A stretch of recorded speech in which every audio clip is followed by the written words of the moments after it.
beginning. The message came through secure military channels, a code forgotten by most operatives except those who had been deployed to Elandari space. Priority 1 refugee transfer. Only pilot with diplomatic clearance, Marcus Hale. I should have ignored it. I didn't. The civilian transport ship Aurora's Grace was waiting for me in orbit over the colony station Asteron 3. And on its passenger manifest, a single high-value evacuee. Princess Aelira of Elandar, last surviving heir to the Elandari throne. Her planet had been conquered only days earlier by the Dominion, a cybernetic empire that didn't just kill nations, it erased them. Their most terrifying weapon wasn't fire or metal.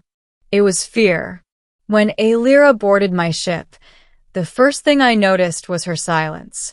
Elandari were known for song-like voices and graceful speech, yet she moved like someone afraid sound itself might get her killed. Silver hair tangled over ceremonial robes torn apart during the fall of her homeworld. Skin that held the faint luminescence of moonlit water.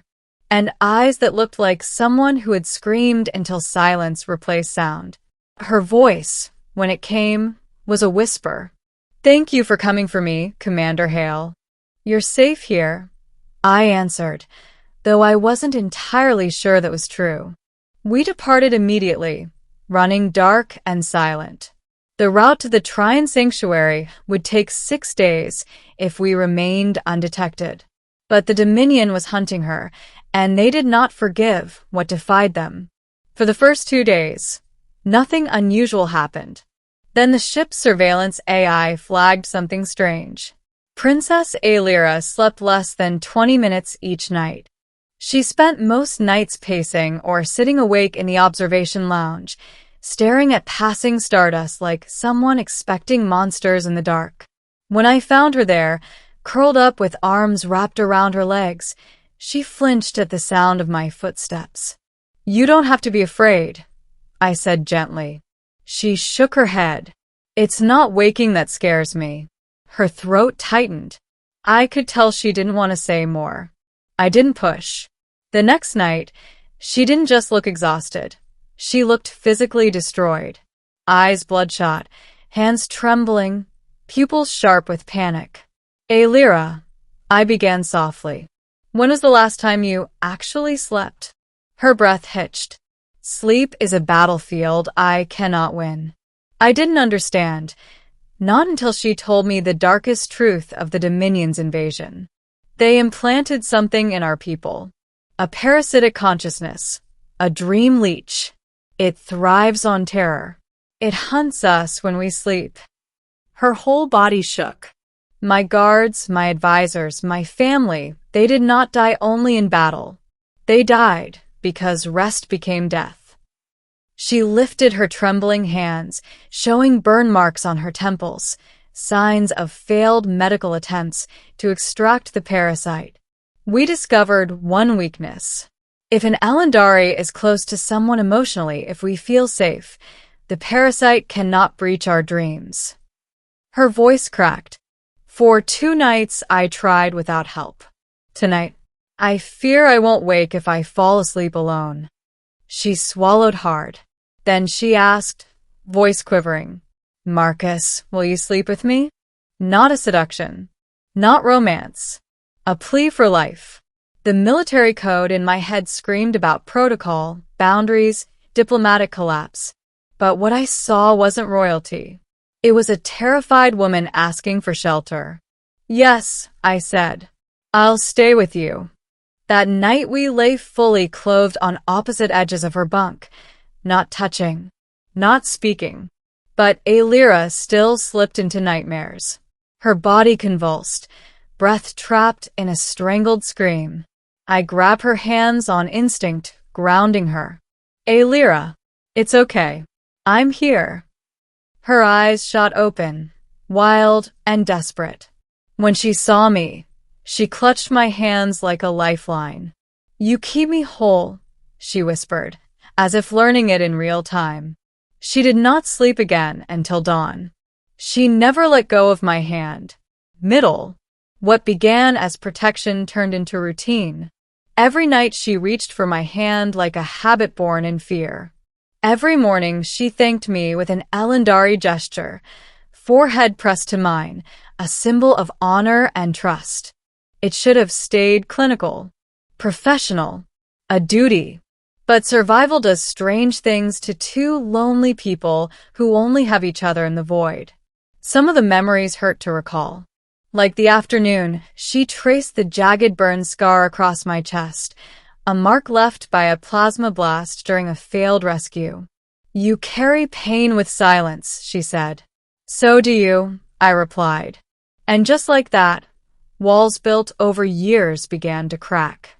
Halfway to the Trine Sanctuary, a Dominion stealth cruiser found us. The silent alarm flashed red. The air tasted like panic.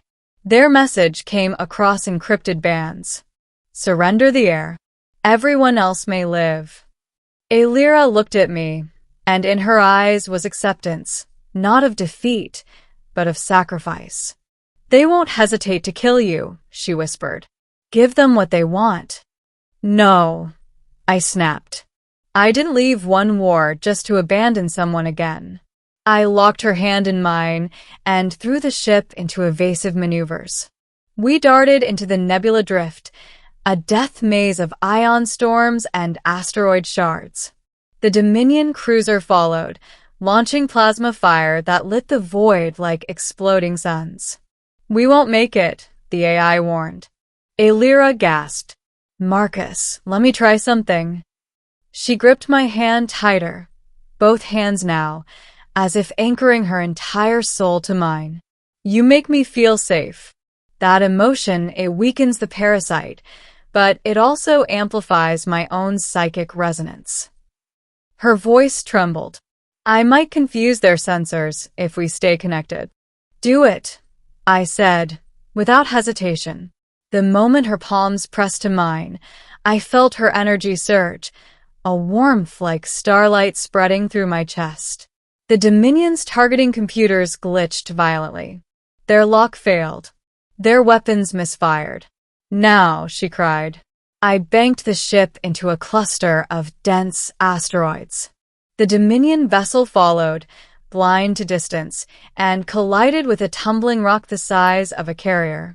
The explosion shook the galaxy. We escaped, but the ship was fatally damaged. We crash-landed on a frozen moon, atmosphere thin and air frigid. Power offline, heat fading, rescue uncertain. And outside, night dragged temperatures toward death. Only one cabin had enough warmth to survive until morning. Alira sat there on the floor, wrapped in emergency blankets, eyes glistening from cold and fear. When I approached, she reached for my hand. Not trembling, not begging, simply trusting. "If tonight is our last," she whispered, "will you stay beside me again?" She wasn't asking for duty now. She was asking because she didn't want to die alone. "Always," I told her and meant it. Ending. We lay wrapped in the same thermal blanket, pressed close for heat. Her head rested against my heartbeat, steady and strong, anchoring her mind from fear. Outside, the storm howled. Inside, she breathed slowly, peacefully. No nightmares came. The parasite, starved of terror, grew silent. When dawn crept through the shattered viewport, she opened her eyes and smiled for the first time since the fall of her world. "You watched the night, so I could wake to morning," she said softly. "We made it," I replied. Not long after, a fleet of friendly ships broke through the atmosphere. The Trine Sanctuary Guard had traced our emergency beacon. As medics came to take her aboard, she stopped, turned, and stepped close, forehead pressing to mine in a final gesture of Elendari trust. Her voice was just for me. "You are my safety in a universe of fear. I do not forget what or who saved me."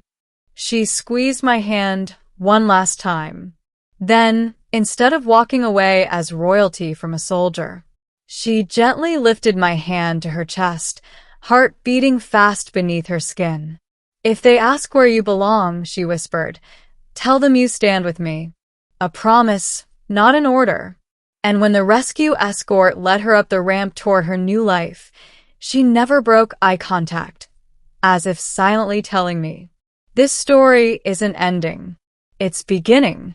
And for the first time in years, I wanted a future. Not because the galaxy demanded it, but because she was in it.